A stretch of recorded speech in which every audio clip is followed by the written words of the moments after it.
Desde el Centro de Conferencias en Salt Lake City, Utah, esta es la sesión del domingo por la mañana de la Conferencia General Semestral número 191 de la Iglesia de Jesucristo de los Santos de los Últimos Días.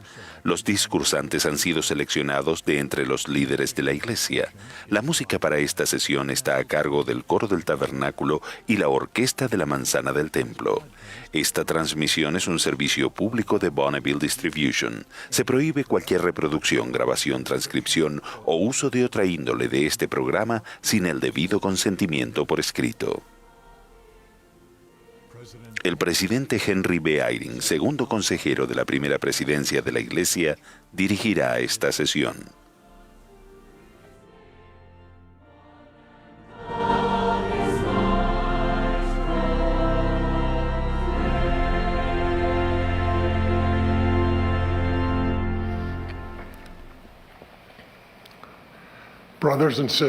Hermanos y hermanas, les damos la bienvenida a la sesión del domingo por la mañana de la Conferencia General Semestral número 191 de la Iglesia de Jesucristo de los Santos de los Últimos Días.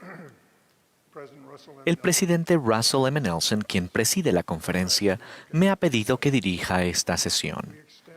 Extendemos nuestros saludos y mejores deseos a quienes están participando de esta reunión en todo el mundo mediante radio, televisión, internet o transmisión satelital.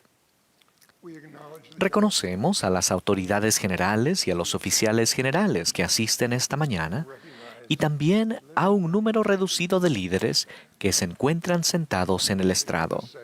La música de esta sesión estará a cargo del Coro del Tabernáculo y de la Manzana del Templo bajo la dirección de Mac Wilberg y Ryan Murphy con Richard Elliott y Andrew Answorth al órgano.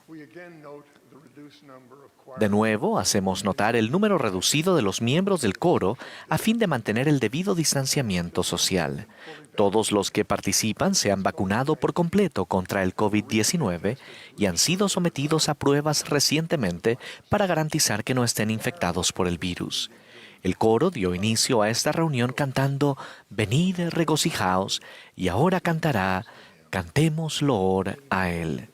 Luego, la primera oración la ofrecerá el elder David F. Evans, quien fue relevado ayer de su servicio como 70 autoridad general.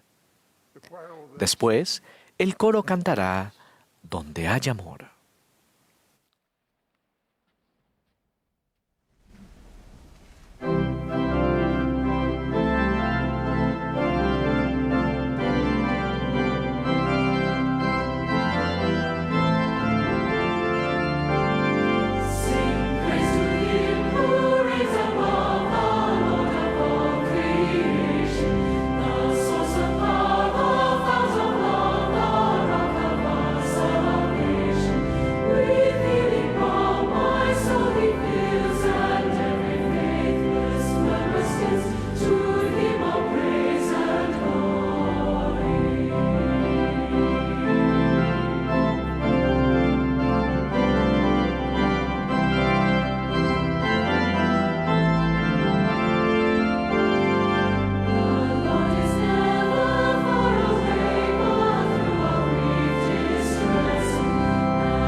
Nuestro querido Padre Celestial, al inicio de esta otra sesión de la Conferencia General expresamos nuestra profunda gratitud por las sesiones de ayer, y los sentimientos e impresiones que recibimos. Gracias por nuestro querido profeta, el presidente Nelson, y por sus consejeros y el quórum de los 12 apóstoles, al igual que todas las autoridades generales y oficiales de la Iglesia. Padre, al escuchar esta mañana, pedimos que tu Espíritu nos pueda acompañar, que nos pueda ayudar a entender la verdad pura a medida que se nos enseña y a entender la doctrina pura a medida que también recibimos esa instrucción. En especial, Padre, te pedimos que tu Espíritu nos ayude a buscar y a entender las respuestas a las preguntas de nuestros corazones. Agradecemos tanto poder reunirnos de manera segura para esta conferencia y en cualquier parte del mundo en la que estemos. Bendícenos, Padre, con tu Espíritu y para recibir estas bendiciones y todas las bendiciones que tú tienes para nosotros. De nuevo, Padre, te amamos. Gracias y agradecemos estar aquí el día de hoy en el nombre de Jesucristo. Amén.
Ahora tendremos el privilegio de escuchar al elder Dieter F. Uchtdorf del Quórum de los 12 Apóstoles.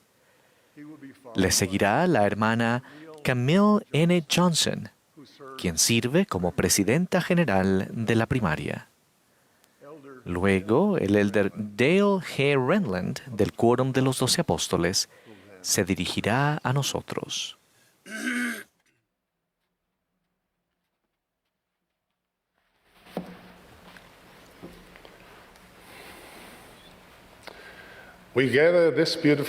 Nos reunimos esta hermosa mañana de domingo para hablar de Cristo, regocijarnos en su Evangelio, apoyarnos y sostenernos unos a otros al andar en el camino de nuestro Salvador. Como miembros de la Iglesia de Jesucristo de los Santos de los Últimos Días, nos reunimos para este propósito cada día de reposo a lo largo del año. Si no son miembros de la Iglesia, les damos una cálida bienvenida y les agradecemos que se unan a nosotros para adorar al Salvador y aprender de Él. Aunque imperfectamente como ustedes nos esforzamos, al igual que ustedes, por llegar a ser mejores amigos, vecinos y seres humanos, y procuramos hacerlo al seguir a nuestro ejemplo Jesucristo. Esperamos que puedan sentir la sinceridad de nuestro testimonio, que Jesucristo vive, que es el Hijo de Dios, que es real, que es el Hijo del Dios viviente y dirige profetas sobre la tierra en nuestros días.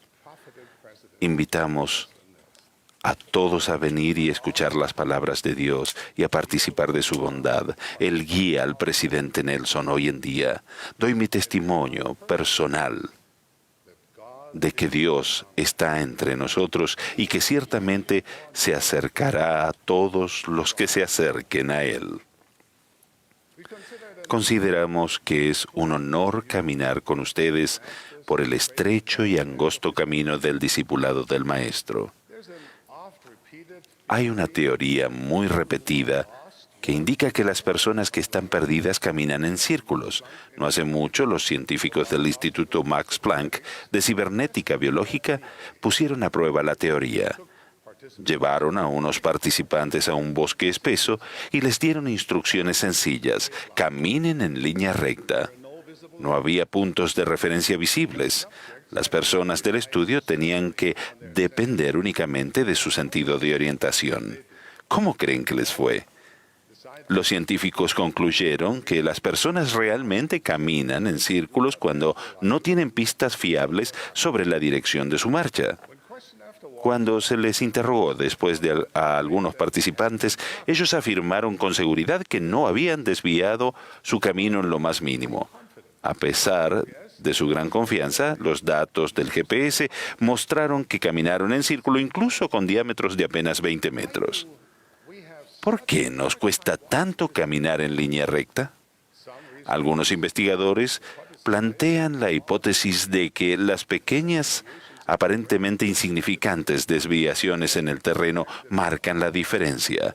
Otros han señalado el hecho de que todos tenemos una pierna ligeramente más fuerte que la otra. Sin embargo, lo más probable es que nos cueste caminar en línea recta debido a la creciente incertidumbre sobre dónde está la línea recta. Sea cual sea la causa, es la naturaleza humana. Sin puntos de referencia viables nos desviamos del curso. ¿No es interesante cómo pequeños factores aparentemente insignificantes pueden marcar una gran diferencia en nuestra vida? Lo sé por experiencia propia como piloto. Cada vez que iniciaba la aproximación a un aeropuerto, sabía que gran parte de mi trabajo restante consistía en hacer constantes correcciones menores del rumbo para dirigir el avión a salvo a la pista de aterrizaje deseada. Tal vez ustedes hayan tenido una experiencia similar al conducir un vehículo. El viento, las irregularidades de la carretera, la alineación imperfecta de las ruedas, la falta de atención, sin mencionar las acciones de otros conductores, pueden alejarlos del camino previsto. Si no prestan atención a estos factores, puede que terminen teniendo un realmente mal día. Esto se aplica a nosotros físicamente y también se aplica a nosotros espiritualmente. La mayoría de los cambios en nuestra vida espiritual, tanto positivos como negativos, ocurren gradualmente, paso a paso. Al igual que los participantes del estudio del Max Planck, tal vez no nos damos cuenta cuando nos desviamos del camino. Incluso podemos tener una gran confianza en que estamos caminando en línea recta. Pero el hecho es que sin la ayuda de puntos de referencia que nos guían, inevitablemente nos desviamos del rumbo y terminamos en lugares en los que nunca pensamos que acabaríamos. Esto se aplica a todas las personas y también a las sociedades y a las naciones. Las Escrituras están llenas de esos ejemplos. En el libro de Jueces se registra que después de la muerte de Josué, se levantó otra generación que no conocía a Jehová, ni la obra que él había hecho por Israel. A pesar de las asombrosas intervenciones celestiales, visitas, rescates y victorias milagrosas que presenciaron los hijos de Israel durante la vida de Moisés y Josué, en menos de una generación el pueblo había abandonado el camino y comenzado a deambular según sus propios deseos. Y por supuesto, no pasó mucho tiempo antes de que pagaran el precio por ese comportamiento. En ocasiones, esta apostasía requiere generaciones. A veces sucede en cuestión de años o incluso meses. Pero todos somos susceptibles. No importa cuán fuertes hayan sido nuestras experiencias espirituales en el pasado, como seres humanos tenemos la tendencia a deambular. Esa ha sido la constante desde los días de Adán hasta ahora. Pero no todo está perdido. A diferencia de las personas errantes del estudio, nosotros tenemos puntos de referencias confiables y visibles que podemos utilizar para evaluar nuestro recorrido. ¿Y cuáles son esos puntos de referencias? Seguramente incluye la oración diaria, meditar en las Escrituras y el uso de herramientas inspiradas como Ven, sígueme. Cada día podemos acercarnos al trono de Dios con humildad y sinceridad. Podemos reflexionar sobre nuestras acciones y repasar los momentos de nuestro día, considerando nuestra voluntad y deseo a la luz de los deseos y voluntad de Dios. Si no hemos desviado, suplicamos a Dios que nos restaure y nos comprometemos a hacerlo. Este momento de introspección es una oportunidad para la recalibración.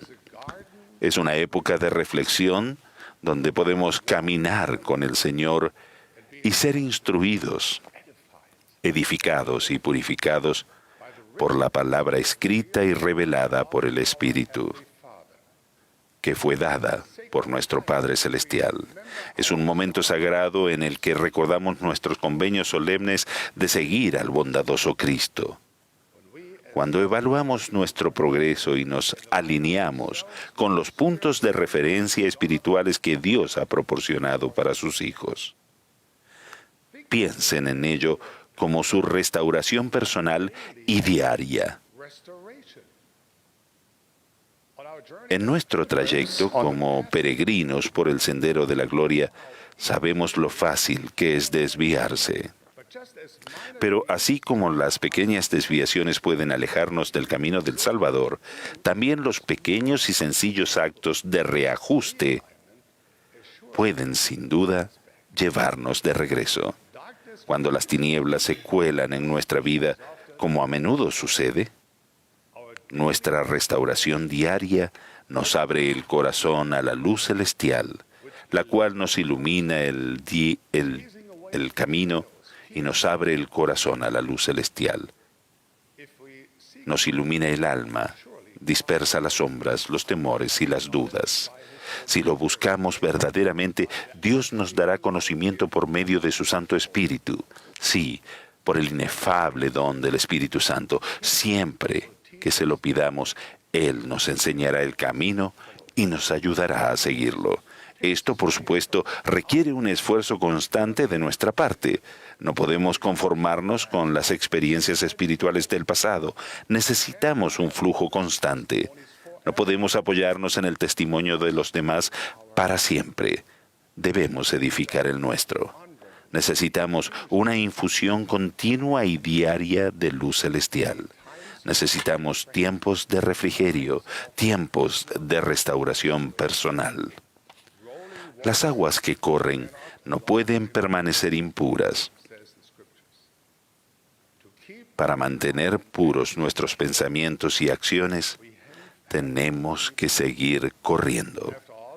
Al fin y al cabo, la restauración del Evangelio y de la Iglesia no es algo que sucedió una vez y terminó.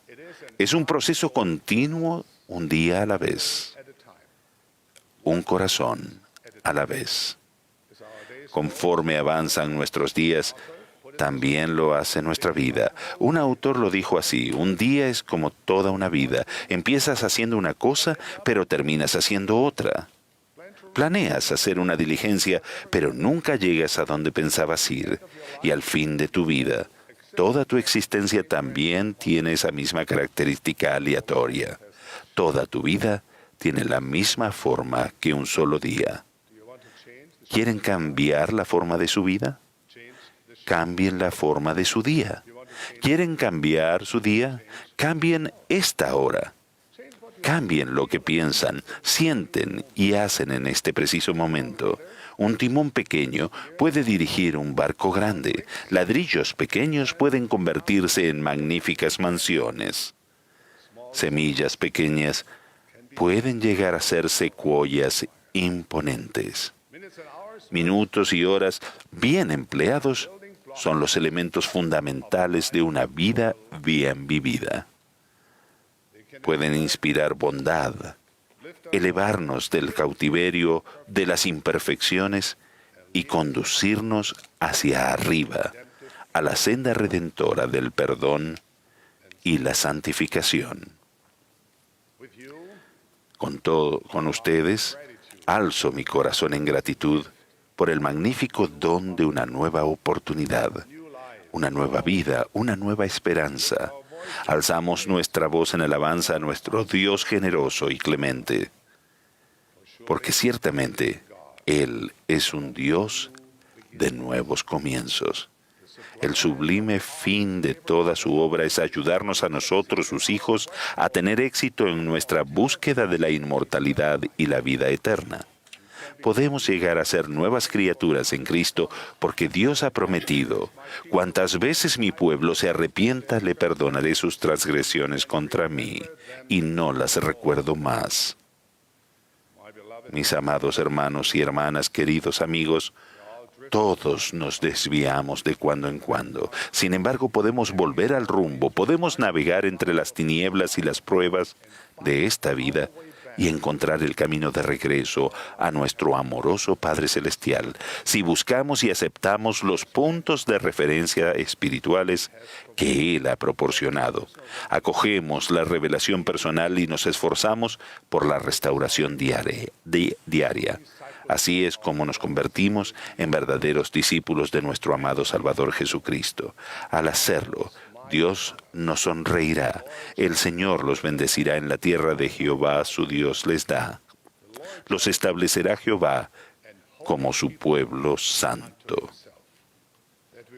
Que procuremos la restauración diaria y nos esforcemos continuamente por andar en el camino de Jesucristo.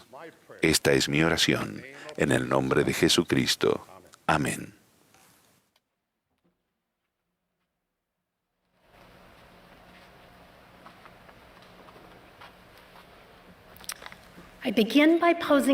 Comenzaré con varias preguntas cuyo objetivo es la autorreflexión. ¿Qué clase de historia están escribiendo para su vida? ¿Es recta la senda que describen en ella? ¿Termina su historia donde comenzó, en su hogar celestial? ¿Hay alguien en su historia que sea su ejemplo y esa persona es el Salvador Jesucristo? Testifico que el Salvador es el autor y consumador de nuestra fe. ¿Lo invitarán a Él a ser el autor y consumador de su historia? Él conoce el fin desde el principio, fue el creador de los cielos y la tierra y desea que volvamos a casa con Él y nuestros padres celestiales. Lo ha invertido todo en nosotros y desea que tengamos éxito. ¿Qué suponen que nos impide de poner nuestra historia en sus manos? Quizá esa ilustración los ayude en su autoevaluación. Un abogado litigante suficiente y eficiente sabe que durante el contrainterrogatorio rara vez debe hacer al testigo una pregunta si no conoce la respuesta. El hacer una pregunta así equivale a invitar al testigo a decirle al abogado y también al juez y al jurado algo que todavía no sabe. Podría recibir una respuesta que lo sorprenda y que sea contraria a la historia que él ha desarrollado para su caso. Aun cuando por lo general sea imprudente para un abogado hacer una pregunta a un testigo sin conocer la respuesta, en nuestro caso sucede lo contrario. Podemos hacer preguntas a nuestro amoroso Padre Celestial en el nombre del misericordioso Salvador, y el testigo que contesta es el Espíritu Santo, quien siempre testifica de la verdad. Debido a que el Espíritu Santo obra en perfecta unidad con el Padre Celestial y Jesucristo, sabemos que las manifestaciones del Espíritu son confiables. Entonces, ¿por qué en ocasiones nos resistimos a pedir esta clase de ayuda celestial, la verdad que el Espíritu Santo nos manifiesta? ¿Por qué posponemos hacer una pregunta de la que no sabemos la respuesta cuando el testigo no es solo favorable, sino que siempre dirá la verdad? Quizás sea porque no tenemos fe para aceptar la respuesta que pudiéramos recibir, o porque el hombre o la mujer natural que tenemos dentro se resiste a poner las cosas completamente en manos del Señor y a confiar en Él totalmente. Tal vez sea por eso que decidimos apegarnos a la narrativa que nosotros mismos hemos escrito, una versión cómoda, no editada por el autor y maestro. No queremos hacer una pregunta y obtener una respuesta que no encaje bien en la historia que estamos escribiendo para nosotros. Sinceramente, muy pocos escribiríamos para nuestra historia las pruebas que nos refinan. Sin embargo, ¿no nos encanta leer la gloriosa culminación de una historia en la que el protagonista vence en la lucha? Las pruebas son los elementos de la trama que hacen que nuestras historias resulten cautivadoras y atemporales, promueven la fe y merecen ser contadas. Las dificultades que escribimos son las que nos acercan más al Salvador y nos refinan, haciéndonos más semejantes a Él. Para que David venciera a Goliat, el joven tuvo que hacer frente a un gigante. La historia como de David habría sido regresar a cuidar las ovejas, pero reflexionó sobre su experiencia de salvar ovejas de un león y un oso. Sobre la base de estas enseñanzas se armó de fe y valor para dejar que Dios escribiera su historia y declaró: Jehová, que me ha librado de las garras del león y de las garras del oso, Él también me librará de las manos de este filisteo.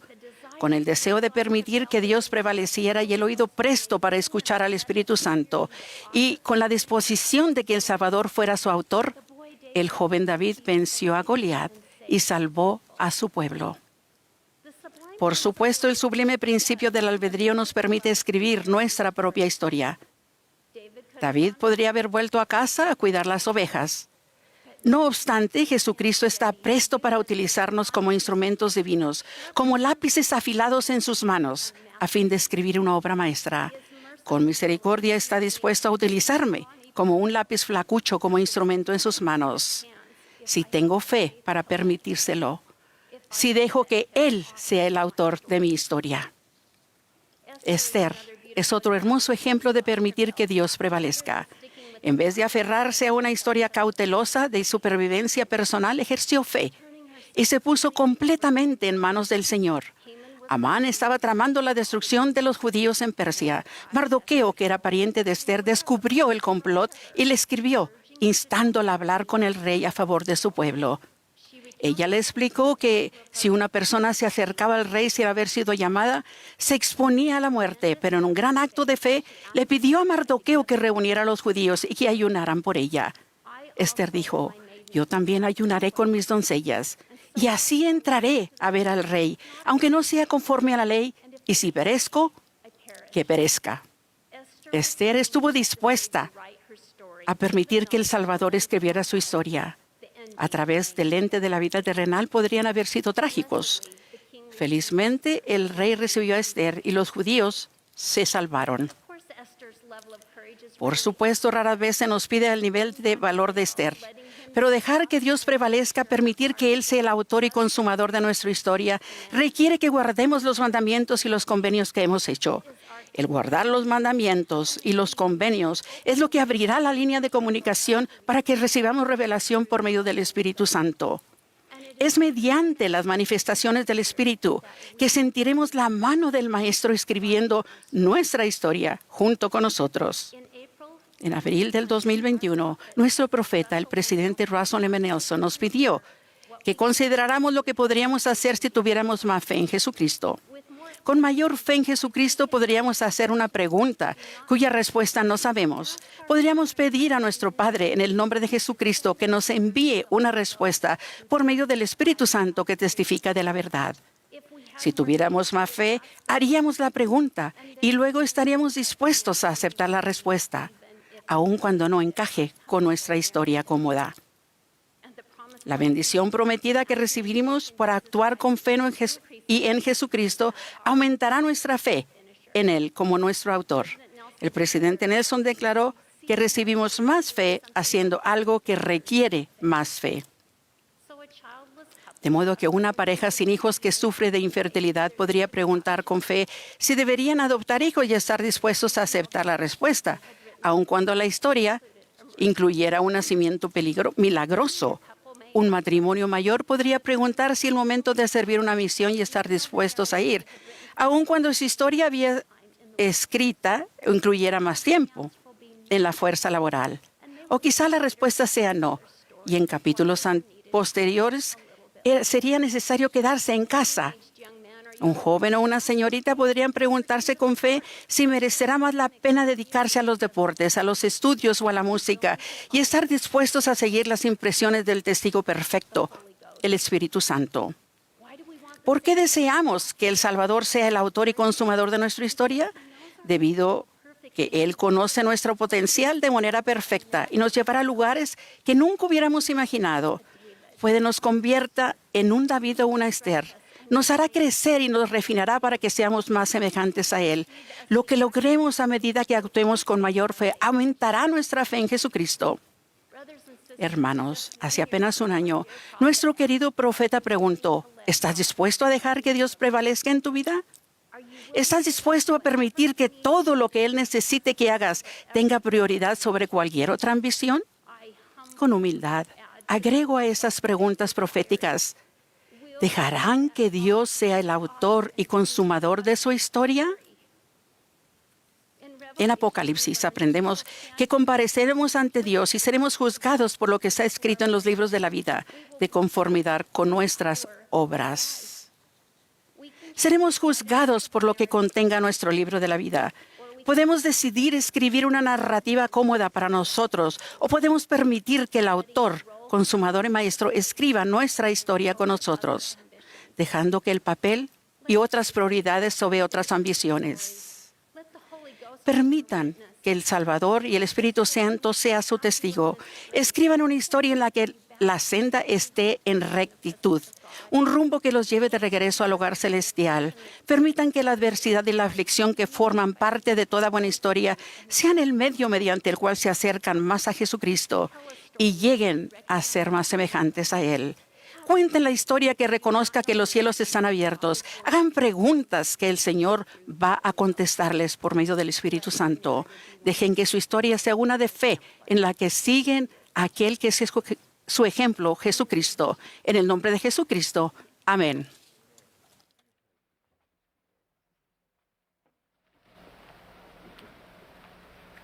Thank you, Sister Johnson.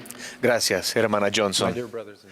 Queridos hermanos y hermanas, durante una prueba de esfuerzo se aumenta el trabajo del corazón. Los corazones que soportan caminar tal vez tengan dificultades caminando cuesta arriba o corriendo. De esa manera, la prueba de esfuerzo puede revelar una enfermedad preexistente que de otra manera no se detecta. De esta manera, cualquier problema que se localice se puede tratar antes de que cause problemas graves. La pandemia del COVID-19 ciertamente ha sido una prueba de esfuerzo mundial. La prueba ha revelado resultados mixtos. Se han desarrollado vacunas seguras y eficaces. Profesionales médicos, maestros, cuidadores y demás han sacrificado heroicamente y continúan haciéndolo. Muchas personas han demostrado generosidad y bondad y continúan haciéndolo. Sin embargo, se han manifestado desventajas subyacentes. Las personas vulnerables han sufrido y continúan sufriendo. Se debe alentar y agradecer a quienes trabajan para tratar esas desigualdades básicas. La pandemia es también una prueba de esfuerzo espiritual para la Iglesia del Salvador y sus miembros. Los resultados también son mixtos. Nuestras vidas han sido bendecidas al ministrar de una manera más elevada y más santa. Por el plan de estudios Ven, Sígueme y por el aprendizaje del Evangelio centrado en el hogar y apoyado por la Iglesia, muchos han brindado ayuda y consuelo durante estos tiempos difíciles y continúan haciéndolo. Sin embargo, en algunos casos, la prueba de esfuerzo espiritual ha mostrado tendencias hacia la contención y la división. Eso indica que tenemos trabajo que hacer para cambiar nuestro corazón y unirnos como verdaderos discípulos del Salvador. Este no es un desafío nuevo, pero es de suma importancia. Cuando el Salvador visitó a los nefitas, enseñó: no habrá disputas entre vosotros. Aquel que tiene el espíritu de contención no es mío, sino es del diablo, que es el padre de la contención, y él irrita los corazones de los hombres para que contiendan con ira unos con otros. Cuando contendemos unos con otros con ira, Satanás se ríe y el Dios del cielo llora. Satanás se ríe y Dios llora por al menos dos razones. Primero, la contención debilita nuestro testimonio colectivo al mundo sobre Jesucristo y la que se recibe por medio de sus méritos, misericordia y gracia. El Salvador dijo: un mandamiento nuevo os doy, que os améis unos a otros. En esto conocerán todos que sois mis discípulos, si tenéis amor los unos por los otros. Lo contrario también es cierto. Todo el mundo sabe que no somos discípulos de Él cuando no demostramos amor los unos a otros. Su obra de los últimos días se ve comprometida cuando existe contención o enemistad entre sus discípulos. Segundo, la contención es espiritualmente malsana para nosotros como personas. Se nos priva de la paz, del gozo y del descanso. Y nuestra capacidad de sentir el Espíritu se pone en riesgo. Jesucristo explicó que su doctrina no era agitar con ira el corazón de los hombres unos contra el otro. Antes bien, su doctrina es que se acaben tales cosas. Si soy rápido para ofenderme, o responder a las diferencias de opinión enfadándome o juzgando, fallo la prueba de esfuerzo espiritual. Esta prueba fallida no significa que yo no tenga remedio, más bien señala que necesito cambiar. Y es bueno saberlo. Después de la visita del Salvador a las Américas, la gente se unificó. No había contención en toda la tierra. ¿Creen que la gente estaba unida porque todos eran iguales? ¿O porque no tenían diferencias de opinión? Lo dudo. En cambio, la contención y la enemistad desaparecieron porque colocaron su discipulado del Salvador por encima de todo. Sus diferencias no se comparaban al amor que compartían por el Salvador y estaban unidos como herederos del reino de Dios. El resultado fue que no podía haber un pueblo más dichoso creado por la mano de Dios. La unidad requiere esfuerzo. Esta se desarrolla cuando cultivamos el amor de Dios en nuestros corazones y nos centramos en nuestro destino eterno. Nos une nuestra identidad primaria común como hijos de Dios y nuestro compromiso con las verdades del Evangelio restaurado. A su vez, nuestro amor por Dios y nuestro discipulado de Jesucristo generan una preocupación genuina por los demás. Valoramos el caleidoscopio de las características, perspectivas y talentos de los demás. Si no podemos colocar nuestro discipulado de Cristo encima de intereses y puntos de vista personales, debemos volver a examinar nuestras prioridades y cambiar. Podríamos sentirnos inclinados a decir: por supuesto que podemos tener unidad, si tan solo estuvieras de acuerdo conmigo. Un mejor método es preguntar: ¿Qué puedo hacer para fomentar la unidad? ¿Cómo puedo responder para ayudar a esta persona a acercarse a Cristo? ¿Qué puedo hacer para disminuir la contención y edificar una comunidad de la iglesia que sea compasiva y solidaria?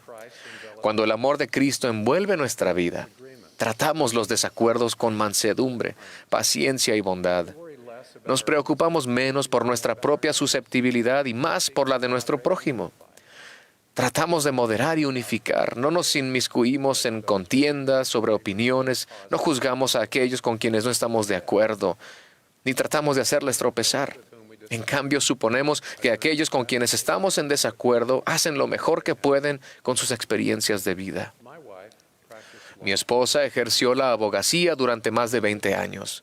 Como abogada, a menudo trabajaba con otras personas que defendían explícitamente puntos de vista opuestos, pero aprendió a estar en desacuerdo sin ser maleducada o enojarse. Podría decirle al abogado de la contraparte: está claro que en este tema no vamos a ponernos de acuerdo. Usted me agrada, respeto su opinión y espero que usted pueda ofrecerme esa misma cortesía. En la mayoría de los casos, eso daba lugar al respeto mutuo e incluso a la amistad a pesar de las diferencias. Incluso los que una vez fueron enemigos pueden unirse en su discipulado del Salvador. En 2006, asistí a la dedicación del templo de Helsinki, Finlandia, para honrar a mi padre y a mis abuelos, quienes habían sido de los primeros conversos de la iglesia en Finlandia. Los finlandeses, incluido mi padre, habían soñado con un templo en Finlandia durante décadas. En ese momento, el distrito del templo abarcaba Finlandia, Estonia, Letonia, Lituania, Bielorrusia y Rusia. En la dedicación me enteré de algo sorprendente. El primer día de su funcionamiento general se había reservado para que los miembros rusos realizaran las ordenanzas del templo. Es difícil explicar cuán asombroso fue esto. Rusia y Finlandia habían librado muchas guerras a lo largo de los siglos. Mi padre desconfiaba y detestaba no solo a Rusia, sino a todos los rusos. Había expresado esos sentimientos con gran pasión, y sus sentimientos eran típicos de la enemistad finlandesa hacia Rusia. Había memorizado poemas épicos que narraban la guerra del siglo XIX entre finlandeses y rusos. Sus experiencias durante la Segunda Guerra Mundial, cuando Finlandia y Rusia volvieron a ser adversarios, no hicieron nada para cambiar las opiniones que él tenía. Un año antes de la dedicación del templo de Helsinki, el comité del templo, compuesto exclusivamente por miembros finlandeses, se reunió para hablar sobre los planes de la dedicación. Durante la reunión, alguien comentó que los santos rusos viajarían varios días para asistir a la dedicación y podrían esperar recibir las bendiciones del templo antes de regresar a casa. El presidente del comité, el hermano Sven Eklund, sugirió que los finlandeses podrían esperar un poco más, que los rusos deberían ser los primeros miembros en realizar las ordenanzas en el templo. Todos los miembros del comité estuvieron de acuerdo. Los fieles santos de los últimos días finlandeses retrasaron sus bendiciones del templo para dar cabida a los santos rusos. El presidente de área, que estuvo presente en la reunión del comité del templo, el elder Dennis Neuschwander, escribió más tarde: «Nunca me he sentido tan orgulloso de los finlandeses como en ese momento».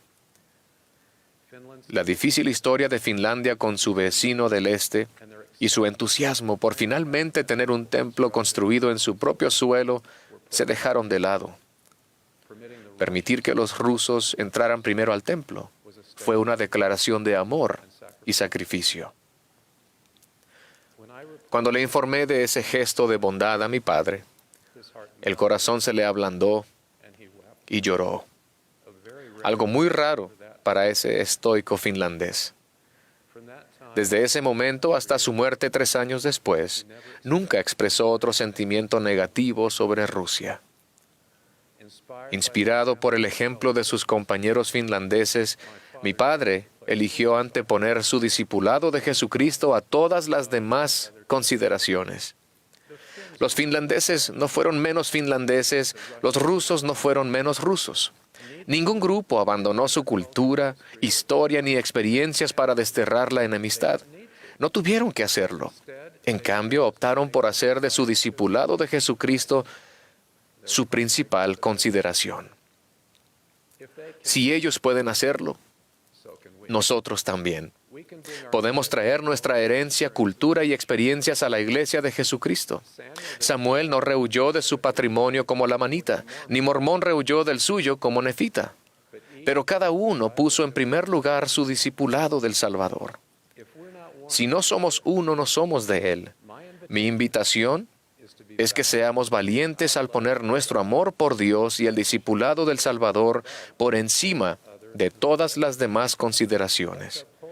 Sostengamos el convenio inherente a nuestro discipulado, el convenio de ser uno.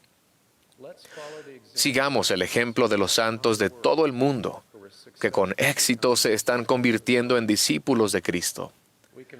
Podemos confiar en Jesucristo, quien es nuestra paz, que derribó la pared intermedia de separación, aboliendo en su sacrificio expiatorio las enemistades. Nuestro testimonio de Jesucristo al mundo se fortalecerá y permaneceremos espiritualmente saludables. Testifico que al evitar la contención y sentir lo mismo que el Señor en amor y unirnos a Él con fe, tendremos su paz. En el nombre de Jesucristo. Amén.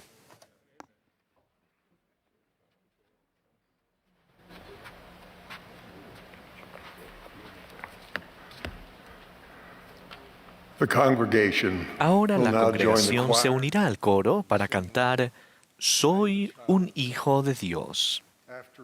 Después del himno, escucharemos al elder Vayanjina Sikahema de los 70. Luego de él, seguirá el elder Quentin L. Cook del Quórum de los 12 Apóstoles.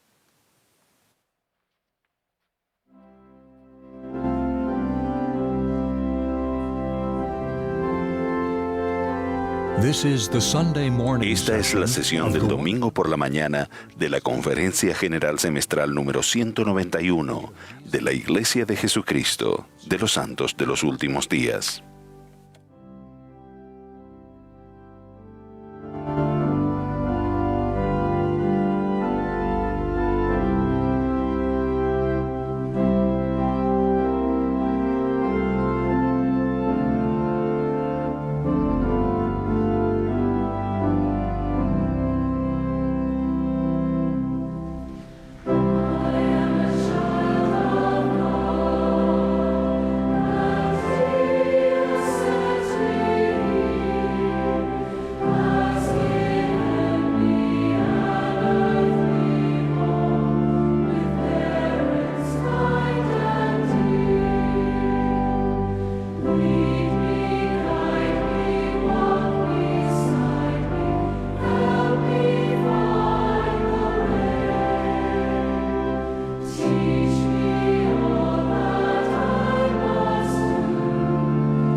In my professional life and in my mi service in the church, I have done this servicio en la thousands iglesia, of times. en mi tiempo profesional, nunca Men seated directly behind me tuve 50 hombres directamente detrás de mí, and theirs.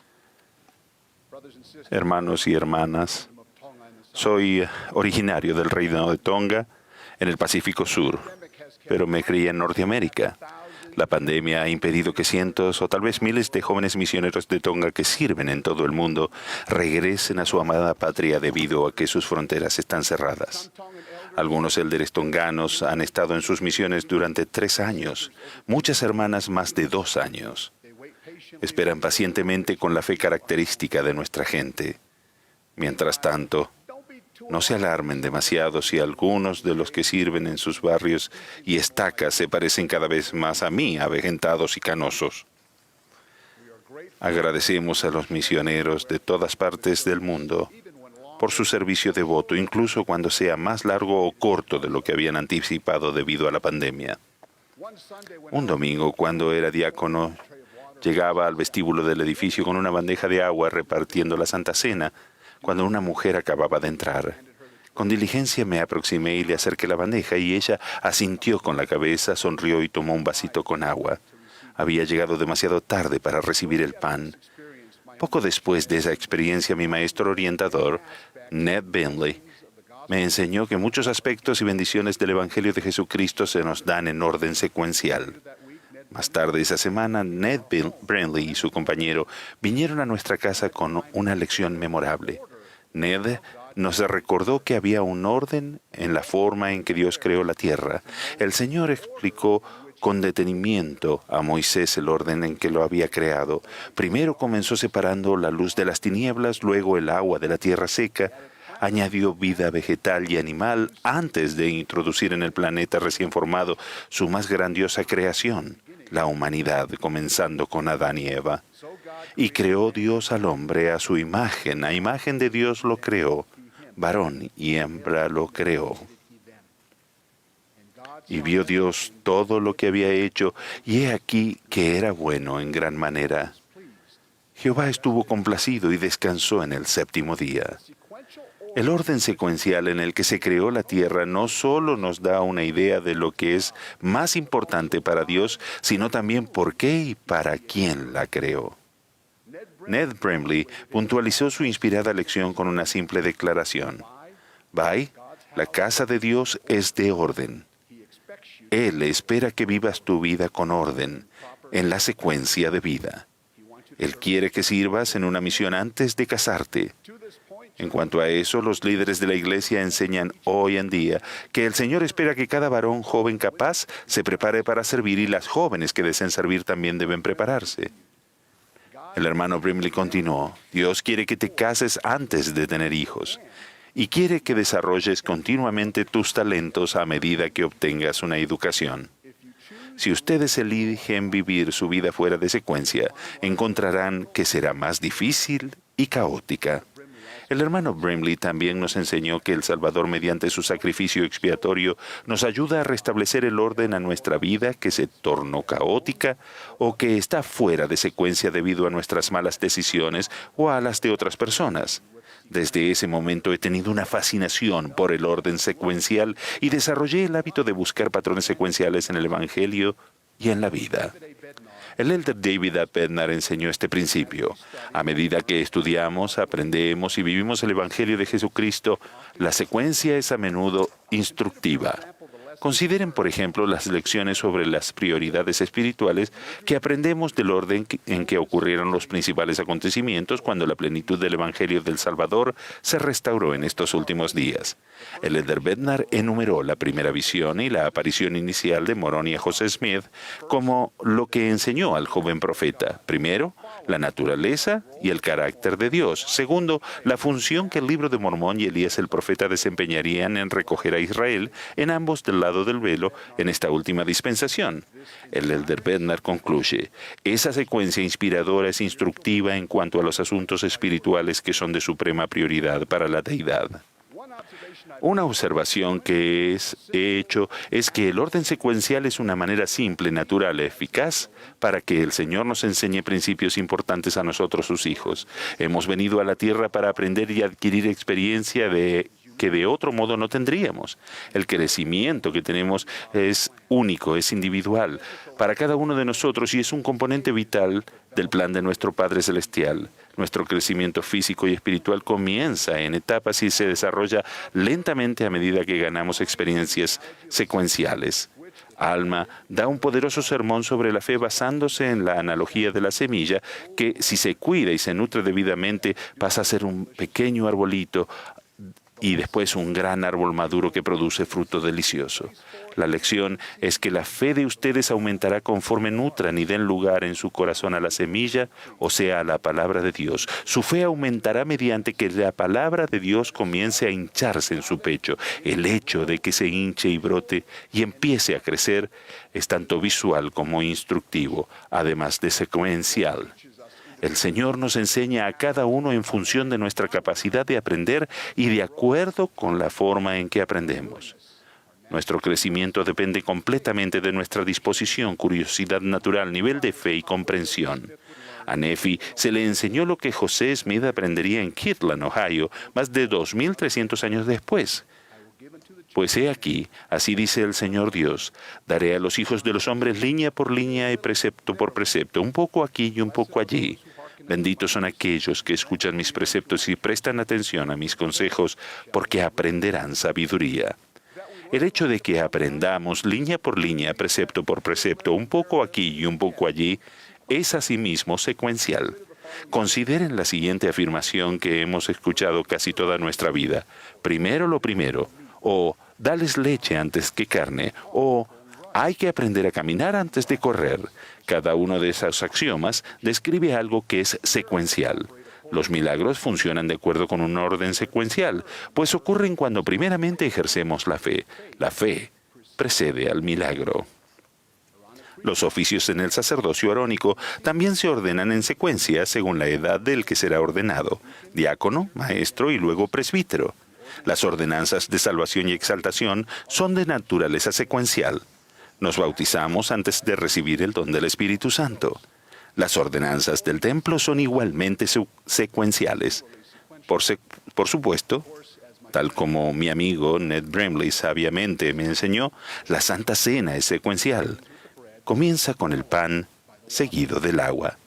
Y mientras comían, tomó Jesús el pan y lo bendijo y lo partió y dio a sus discípulos y dijo: tomad, comed, esto es mi cuerpo.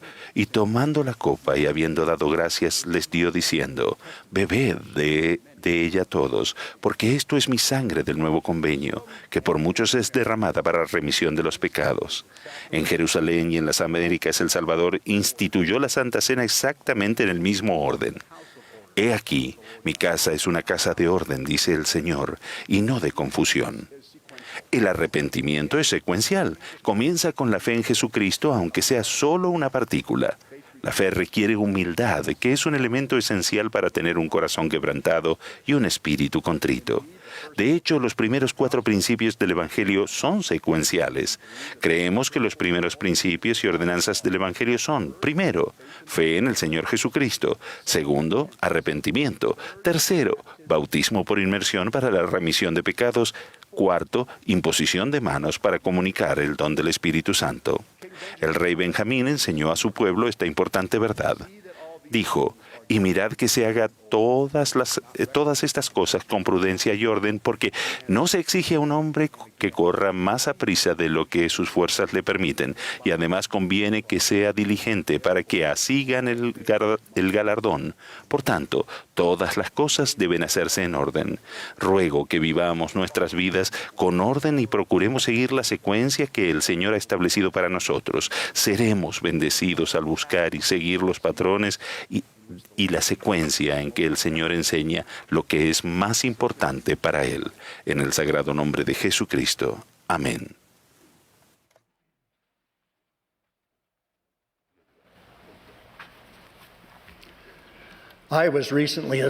Recientemente se me asignó dedicar una porción de la parte histórica de la ciudad de Nauvoo. Como parte de la asignación, se me permitió visitar la cárcel de Liberty en Missouri.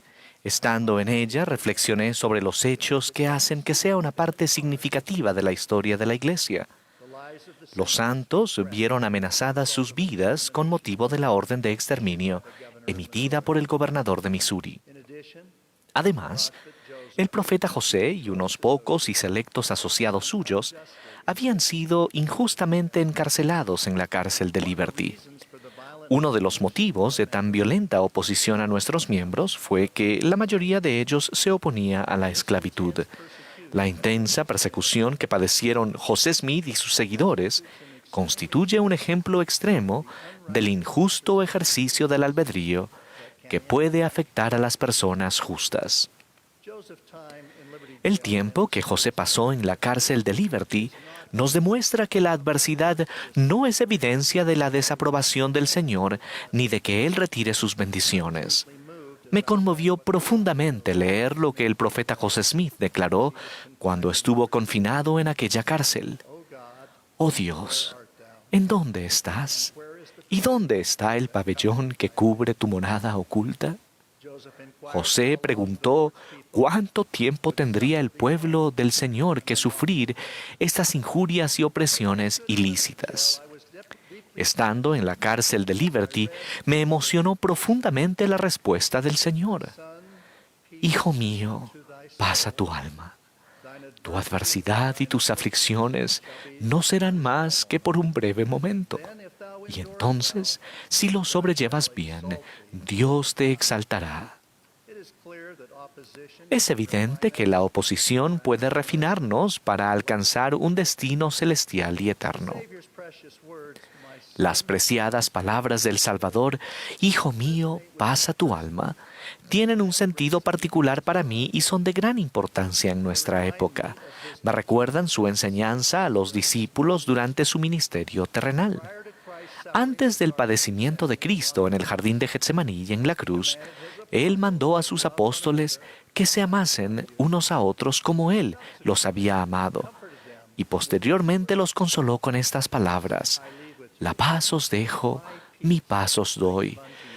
Yo no os la doy como el mundo la da. No se turbe vuestro corazón, ni tenga miedo. Uno de los títulos más preciados de nuestro Salvador y Señor Jesucristo es el de Príncipe de Paz. Al final su reino se establecerá con paz y amor, en juicio y en justicia. Aguardamos expectantes el reinado milenario del Mesías. A pesar de esta visión del reinado milenario, sabemos que la paz mundial y la armonía no prevalecen en la actualidad. En mi vida he visto tan grande falta de civismo.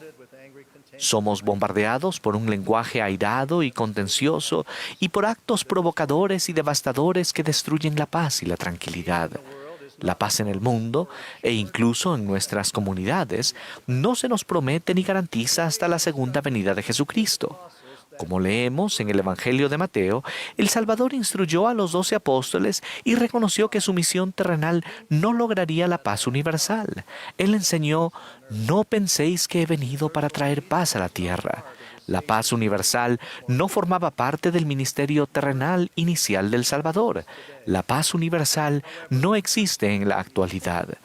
Sin embargo, es posible lograr paz personal a pesar del enojo, la contención y la división que plagan y corrompen nuestro mundo. Nunca ha sido tan importante procurar la paz personal.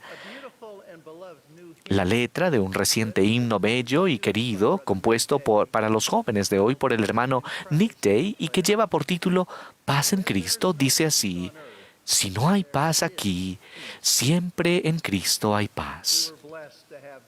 Qué bendecidos fuimos al tener este himno justo antes de la pandemia del COVID-19.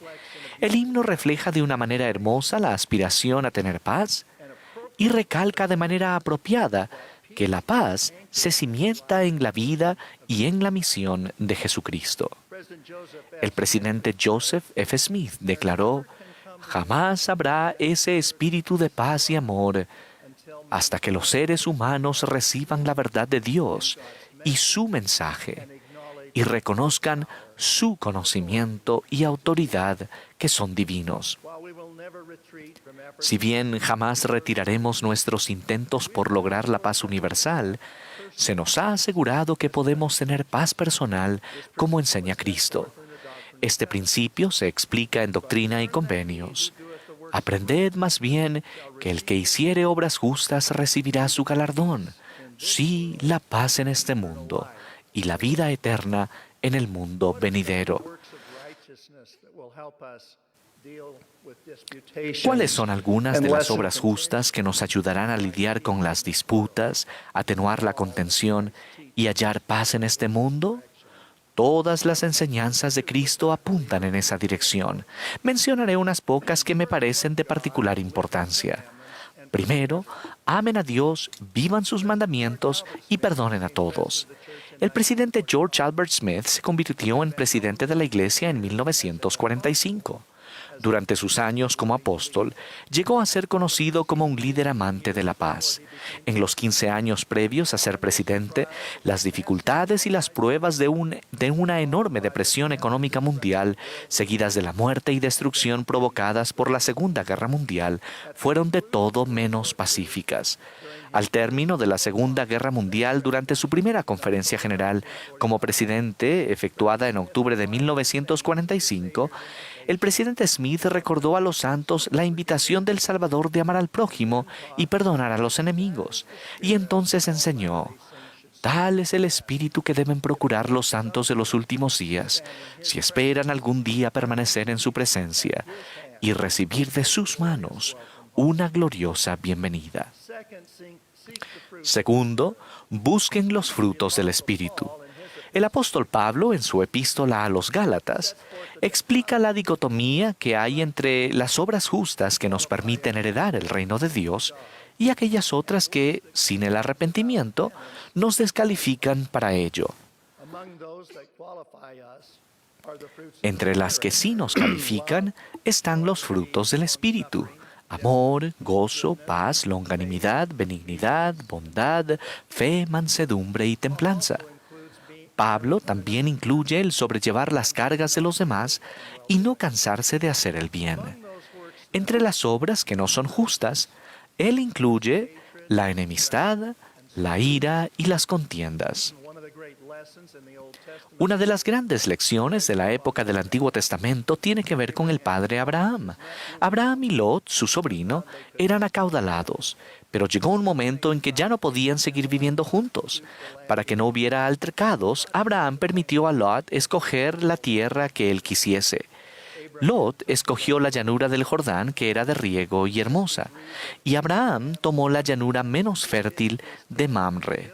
Las Escrituras dicen que Abraham entonces levantó su tienda y edificó un altar a Jehová. Lot, por el contrario, fue poniendo sus tiendas hasta Sodoma. La lección es clara. Debemos estar dispuestos a llegar a un acuerdo y erradicar las contiendas en cuestiones que no tengan que ver con la dignidad, a fin de tener relaciones pacíficas.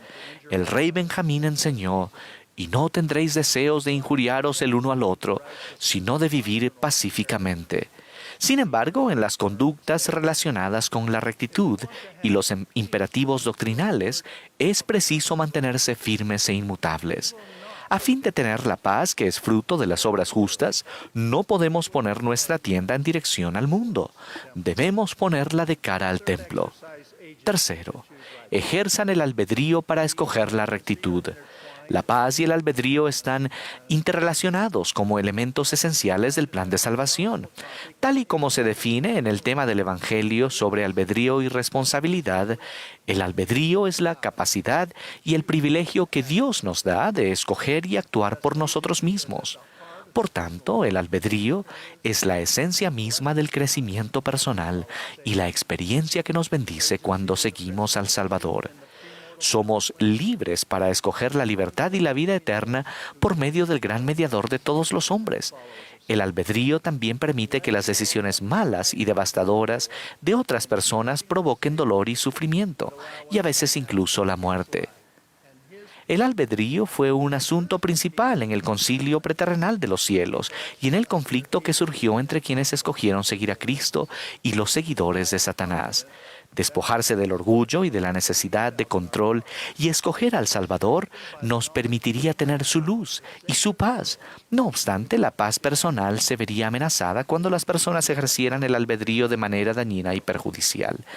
Estoy convencido de que la pacífica certeza que sentimos en el corazón se vio fortalecida por el conocimiento que teníamos de lo que el Salvador del mundo iba a hacer por nosotros. Esto se explica de manera muy bella en Predicad mi Evangelio.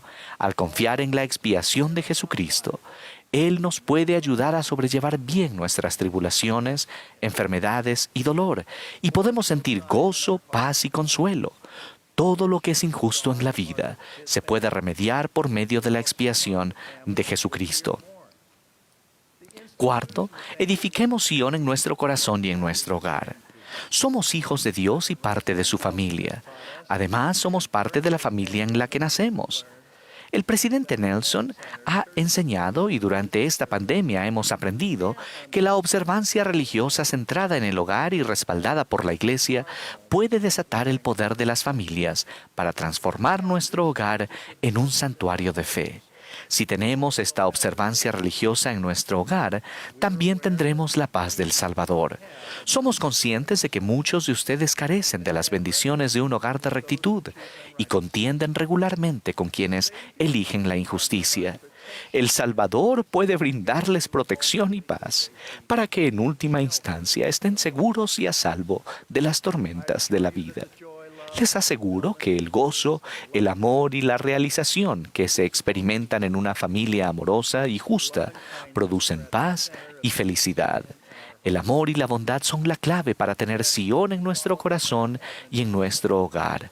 Quinto, sigan las admoniciones actuales de nuestro profeta.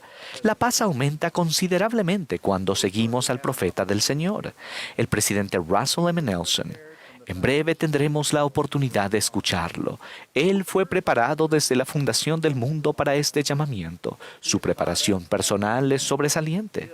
Él nos ha enseñado que podemos sentir una paz y un gozo duraderos, incluso en épocas turbulentas, cuando nos esforzamos por llegar a ser más como nuestro Salvador Jesucristo. Nos ha aconsejado que nos arrepintamos diariamente, que recibamos el poder purificador, sanador y fortalecedor del Señor. Soy testigo de que nuestro amado profeta ha recibido y continúa recibiendo revelación del cielo.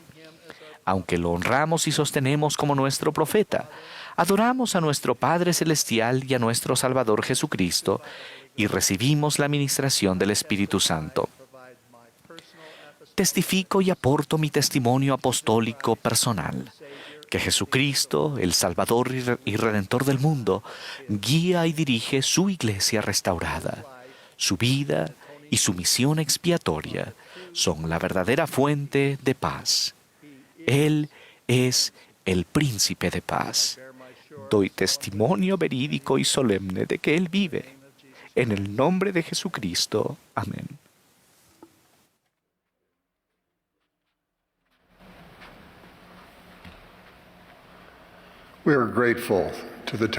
Agradecemos al coro del tabernáculo de la manzana del templo por la hermosa música que han proporcionado esta mañana y a quienes nos han hablado hasta ahora. Ahora el coro nos complacerá con "Qué firmes cimientos". El último discursante de esta sesión será nuestro amado profeta, el presidente Russell M. Nelson. Después de las palabras del profeta Nelson, el coro concluirá esta reunión cantando: "Oh montañas, alabad". La última oración la ofrecerá la hermana Jean B. Bingham, quien sirve como presidenta general de la Sociedad de Socorro.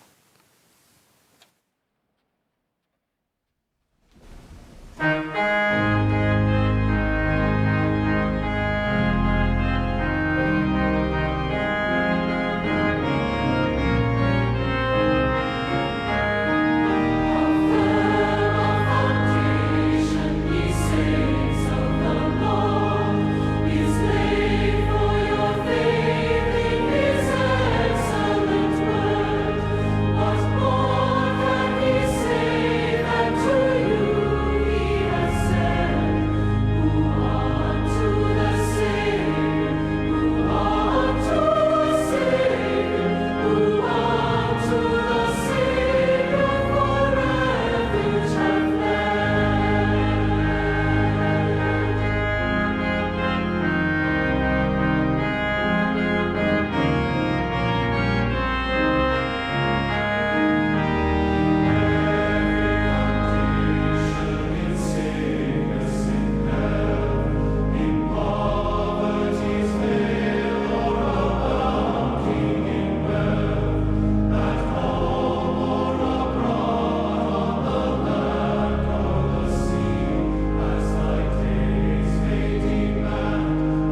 My dear brothers and sisters, Mis queridos hermanos y hermanas, estoy agradecido de estar con ustedes esta mañana y compartir los sentimientos de mi corazón. Como saben, estamos realizando una importante renovación en el histórico templo de Salt Lake. Este complejo proyecto abarca un extenso refuerzo de sus cimientos originales,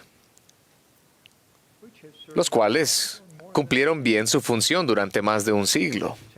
Sin embargo, este templo debe permanecer en pie mucho más tiempo. A finales de mayo, inspeccioné el progreso de este proyecto monumental. Pensé que les agradaría ver lo que mi esposa Wendy y yo vimos. Creo que se darán cuenta de por qué el himno "Qué firmes cimientos" ha cobrado un nuevo significado para nosotros.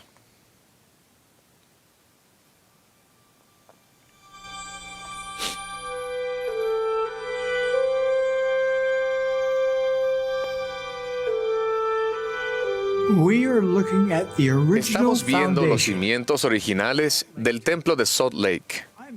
Me encuentro debajo de lo que fue la sala del jardín. Al examinar la destreza presente en todo el edificio, me maravillo con lo que lograron los pioneros. Me quedo totalmente asombrado al pensar que construyeron este magnífico templo solo con las herramientas y técnicas disponibles hace más de un siglo. Sin embargo, muchas décadas más tarde, si examinamos los cimientos de cerca, podemos ver los efectos de la erosión, hendeduras en la mampostería original y las diferentes etapas de estabilidad de la albañilería. Ahora que soy testigo de lo que los ingenieros, arquitectos y expertos en construcción modernos pueden hacer para reforzar los cimientos originales, me quedo absolutamente maravillado. Su trabajo es asombroso. Los cimientos de cualquier edificio, en particular uno tan grande como este, deben ser lo suficientemente fuertes y resistentes como para soportar terremotos, corrosión, fuertes vientos y el inevitable asentamiento que afecta a todos los edificios. La compleja tarea de fortalecimiento que está en marcha reforzará este sagrado templo con el cimiento que resista y resistirá la prueba del templo, del tiempo. No vamos a escatimar esfuerzos para darle a este templo venerado, que se había vuelto cada vez más vulnerable, unos cimientos que resistan las fuerzas de la naturaleza durante el milenio. De la misma manera, ha llegado el momento de que cada uno de nosotros implemente medidas extraordinarias, quizás medidas que nunca antes hemos tomado para fortalecer nuestro propio cimiento espiritual. Tiempos sin precedentes como estos exigen medidas sin precedentes. Mis queridos hermanos y hermanas, estos son los últimos días. Si ustedes y yo vamos a resistir los peligros y las presiones venideras, es imprescindible que cada uno de nosotros tenga un firme cimiento espiritual, edificado sobre la roca de nuestro Redentor Jesucristo. Así que pregunto a cada uno de ustedes, ¿cuán firme es su cimiento? ¿Y qué refuerzos son necesarios para su testimonio y comprensión del Evangelio? El templo es el núcleo del fortalecimiento de nuestra fe y fortaleza espiritual porque el Salvador y su doctrina son la esencia misma del templo. Todo lo que se enseña en el templo, mediante la instrucción y el Espíritu, amplía nuestra comprensión de Jesucristo. Sus ordenanzas esenciales nos unen a Él mediante convenios sagrados del sacerdocio. Luego, al guardar nuestros convenios, Él nos inviste de su poder sanador y fortalecedor. Y oh, cuánto necesitaremos su poder en los días venideros. Se nos ha prometido que si estamos preparados, no temeremos. Esa seguridad tiene profundas implicaciones hoy en día. El Señor ha declarado que a pesar de los desafíos sin precedentes de hoy, aquellos que edifican sus cimientos en Jesucristo y han aprendido a invocar su poder, no tienen por qué sucumbir a las inquietudes singulares de esta época. Las ordenanzas y los convenios del templo son antiguos. El Señor mandó a Adán y a Eva que oraran, hicieran convenios y ofrecieran sacrificios. De hecho, cada vez que el Señor ha tenido un pueblo en la tierra que obedece su palabra, le ha mandado edificar templos. Los libros canónicos están repletos de referencias a las enseñanzas, a la vestimenta y al lenguaje del templo y mucho más. Todo lo que creemos y cada promesa que Dios ha hecho a sus hijos del convenio confluyen en el templo. En todas las épocas, el templo ha recalcado la preciada verdad de que quienes hacen convenios con Dios y los guardan son hijos del convenio. Por lo tanto, en la casa del Señor podemos hacer los mismos convenios con Dios que hicieron Abraham, Isaac y Jacob, y podemos recibir las mismas bendiciones. Los templos han formado parte de esta dispensación desde los primeros días. Elías el profeta entregó a José Smith las llaves de la autoridad para sellar en el templo de Kirtland. La plenitud del sacerdocio se restauró en el templo de Nauvoo. Hasta su martirio, José Smith continuó recibiendo revelaciones que promovieron la restauración de la investidura y las ordenanzas de sellamiento. Sin embargo, reconoció que se necesitaba un mayor perfeccionamiento. Después de administrarle la investidura en mayo de 1842, José le dijo a Brigham Young: «Esto no está dispuesto de la manera correcta, pero hemos hecho lo mejor que hemos podido dadas las circunstancias en las que nos hallamos. Y yo deseo que usted tome este asunto en sus manos y organice y sistematice todas estas ceremonias».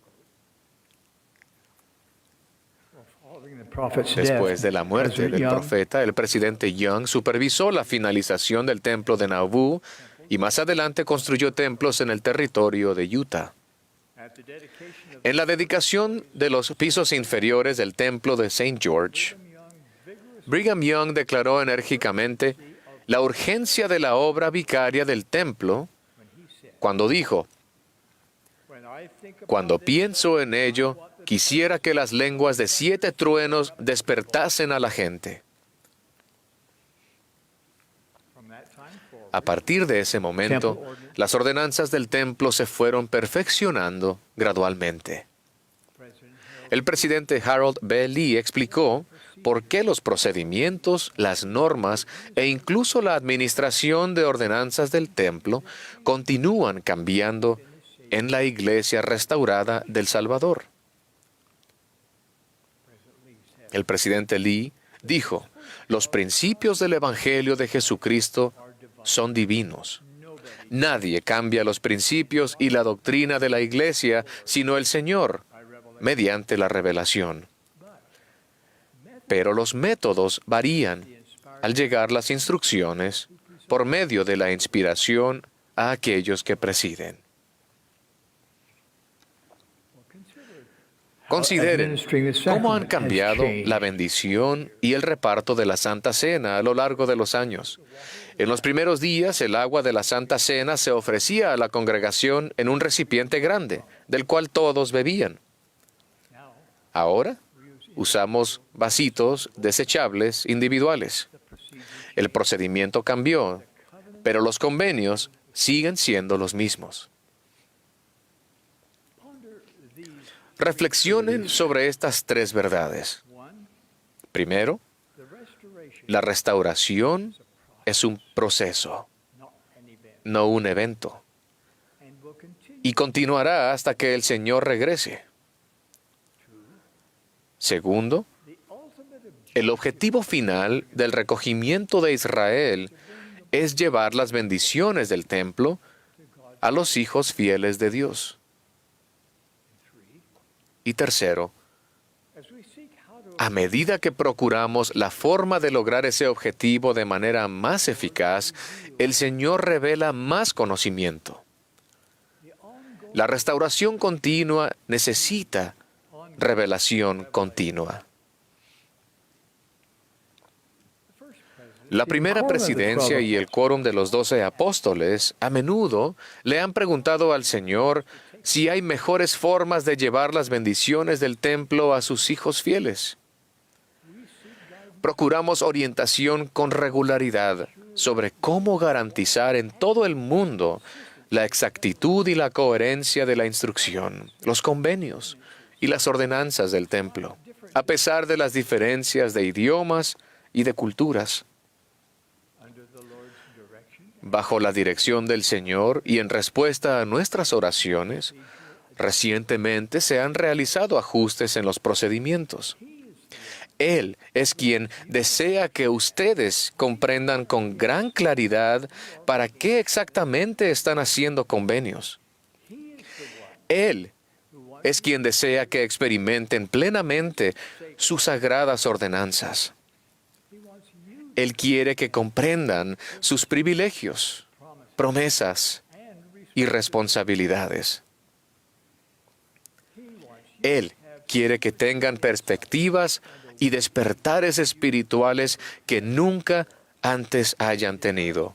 Él desea esto para todos los participantes del templo, donde quiera que vivan. Los ajustes actuales en los procedimientos del templo y otros que se harán más adelante son una prueba continua de que el Señor está dirigiendo activamente su iglesia. Él brinda oportunidades para que todos nosotros reforcemos nuestros cimientos espirituales de manera más eficaz al centrar nuestra vida en Él y en las ordenanzas y los convenios de su templo. Cuando vayan a la casa de instrucción del Señor con su recomendación para el templo, con un corazón contrito y una mente inquisitiva, Él les enseñará. Si la distancia, los problemas de salud u otras limitaciones les impiden asistir al templo durante una temporada, los invito a fijarse un tiempo regular para repasar en la mente los convenios que han hecho. Si todavía no les encanta ir al templo, vayan con más frecuencia, no menos. Permitan que el Señor, mediante su Espíritu, les enseñe y los inspire allí. Les prometo que con el tiempo, el templo se convertirá en un lugar de seguridad, consuelo y revelación. Si me fuera posible hablar personalmente con cada joven adulto y con cada joven adulta, les suplicaría que buscaran una compañera o un compañero con quien se puedan sellar en el templo. Quizás se pregunten qué diferencia marcará esto en su vida. Les prometo que marcará una diferencia enorme. Al casarse en el templo y regresar con frecuencia, serán fortalecidos y guiados en sus decisiones.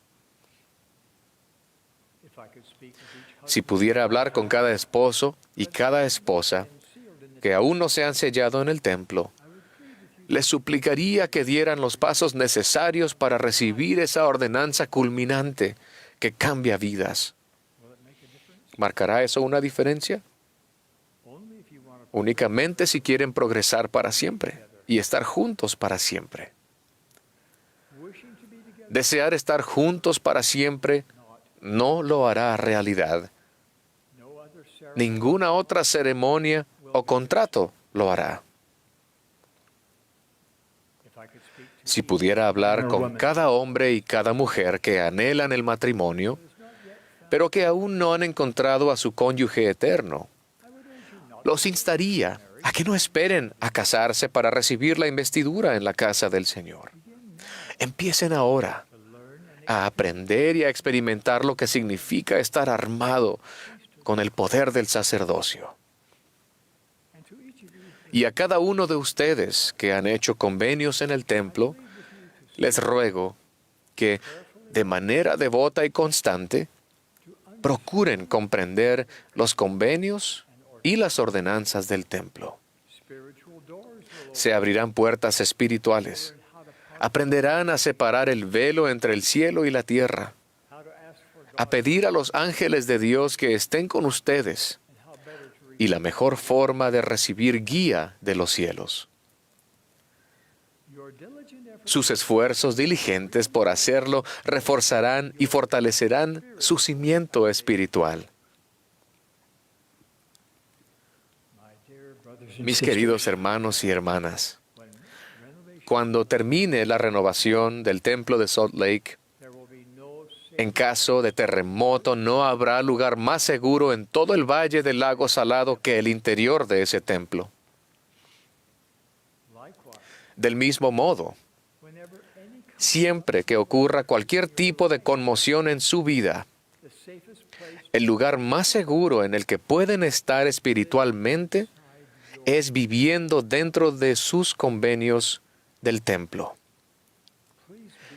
Créanme cuando les digo que si su cimiento espiritual está edificado firmemente en Jesucristo, no tienen por qué temer. Si son fieles a los convenios que hicieron en el templo, el poder de Él los fortalecerá. Entonces, cuando ocurran terremotos espirituales, podrán mantenerse firmes, porque su cimiento espiritual es firme e inamovible.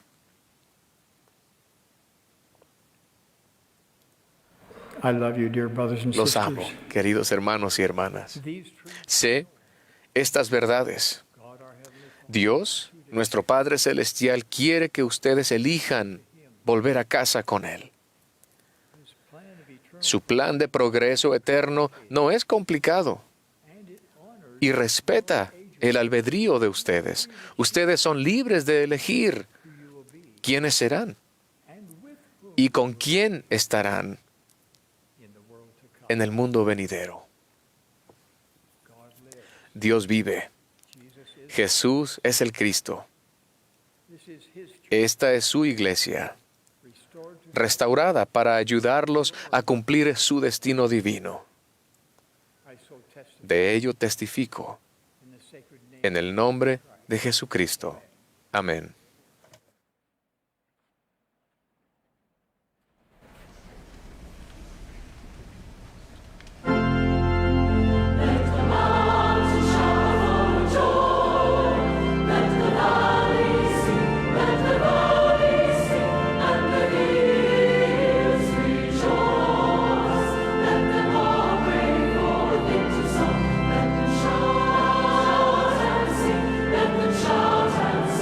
And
Our dear, Nuestro loving Heavenly querido y Father, amoroso Padre Celestial, estamos tan agradecidos por la oportunidad que tenemos de reunirnos, de sentir tu espíritu. Estamos agradecidos por la oportunidad de escuchar de nuestros profetas vivientes y apóstoles y para ser testigos de una revelación constante en este tiempo de restauración. Padre, oramos humildemente que nos ayudes a centrar nuestras vidas en tu Hijo Jesucristo, que hagamos y mantengamos sagrados convenios en su casa. Te pedimos que tengamos el valor y el poder de la fe para llevar las impresiones que hemos tenido este día y para utilizarlas en nuestras vidas. Te damos las gracias por tantas bendiciones de las que disfrutamos y lo hacemos en el nombre de tu Hijo Jesucristo. Amén.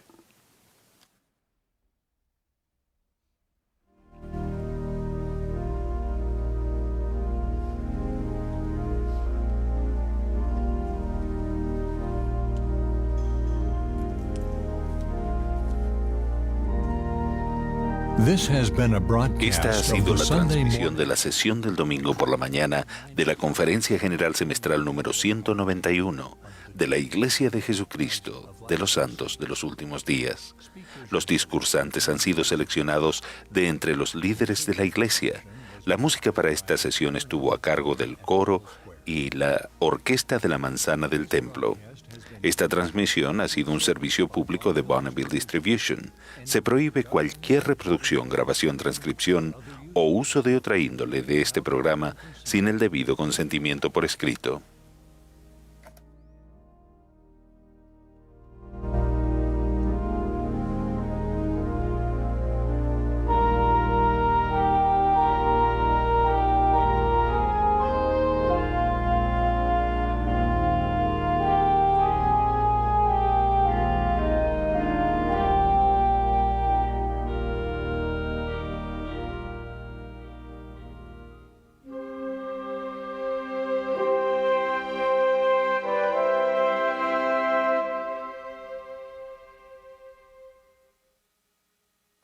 Hola y gracias por unirse a millones de personas en todo el mundo y ver esta sesión de la Conferencia General de la Iglesia de Jesucristo de los Santos de los Últimos Días. Esperamos que hayan disfrutado la experiencia y sentido paz y esperanza en nuestro Salvador Jesucristo. Si no vio a un orador, quiere volver a ver uno de los discursos o tiene preguntas sobre lo que sintió o escuchó, visite veniracristo.org y misioneros como yo pueden hablar con usted. Los mensajes que escuchó hoy son para todos, de toda religión, creencia y antecedentes. Escuchó de seguidores de Jesucristo, hombres y mujeres que aman a Dios y comparten sus enseñanzas.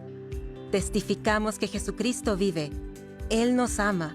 Él sabe los retos de nuestro tiempo y por eso Él llama a apóstoles, profetas, líderes y misioneros como yo para compartir las verdades consoladoras del Evangelio de Jesucristo.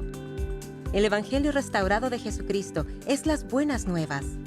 Al escuchar las palabras de Cristo, nos iluminan, nos inspiran, nos invitan a seguirlo a Él. Espero que hayan sentido eso en esta sesión de la conferencia.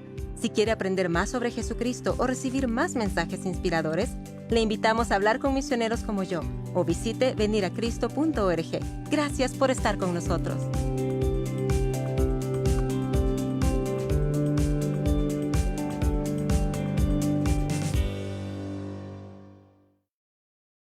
Me llamo Jared Dunkley, soy